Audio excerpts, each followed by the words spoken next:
আচ্ছা, নারী কিসে আটকায়?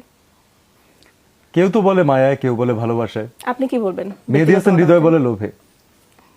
আর যদি সিয়াম বলে? আমি তো অবশ্যই বলি যে নারী কিচ্ছুতে আটকায় না, নারী নিজের মতো এগিয়ে যায়। আপু কি মনে হয়? নারীকে আটকানো অসম্ভব। পা থাকলে নিজের মতো আগে যায়, বিসমিল্লাহ বলে হাঁটা দাও। হ্যাঁ। আপু কি বলবেন? আপনি তো নারী। নেই যে ওরা দুজন তো বলেই দিল যে আপনার ব্যক্তিগত আটকানো মতামত? খুব কষ্ট, আসলে আটকানো কষ্ট, না হলে আরেকটা বরবাদের পর একটা রাক্ষস হতো না। রাক্ষসে কি বাংলা সিনেপ্রেমীরা আটকে যাচ্ছে ভাইয়া? ট্রেলার রিলিজ হওয়ার পরে আমরা দেখলাম আটকায় গেছে। তাই? এখন সিনেমা রিলিজের পরে তো দেখতেছি আটকায় গেছে না, আর শোটার কোনো সম্ভাবনাই নেই। সুমি আপু কি বলবেন? রাক্ষস দেখার পর আটকে তো মানে এমন ভাবে গেছে যে রাক্ষসই দেখতে ইচ্ছে করছে, আর শুধু রাক্ষস, সব জায়গায় রাক্ষসময় হয়ে চলছে সবাই। তাই সিয়াম ভাইয়া?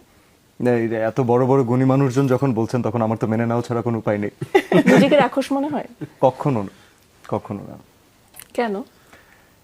আমার রাক্ষস মনে হয় না, কারণ হচ্ছে এটা একটা ক্যারেক্টার, এবং এটা এতটাই এক্সট্রিম একটা ক্যারেক্টার, এটা এমন, আমি বলবো যে এত অরা সম্পন্ন একটা ক্যারেক্টার।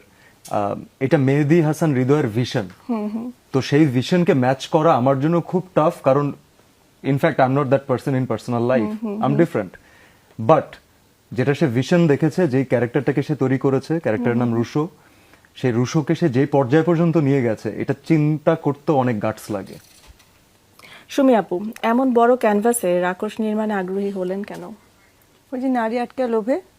তাই, আমাকে এতটুকুই? আমাকে আমাকেই বলা হয়েছিল যে রাক্ষস এমন হবে, রাক্ষসের ভিজুয়াল এমন হবে, রাক্ষসের ক্যারেক্টারটা এমন হবে। আর মেহেদী হাসান হৃদয় এসে কোনো কিছু বলবে, কোনো গল্প শোনাবে, সেটাতে আটকাবো না, এটা হয় না।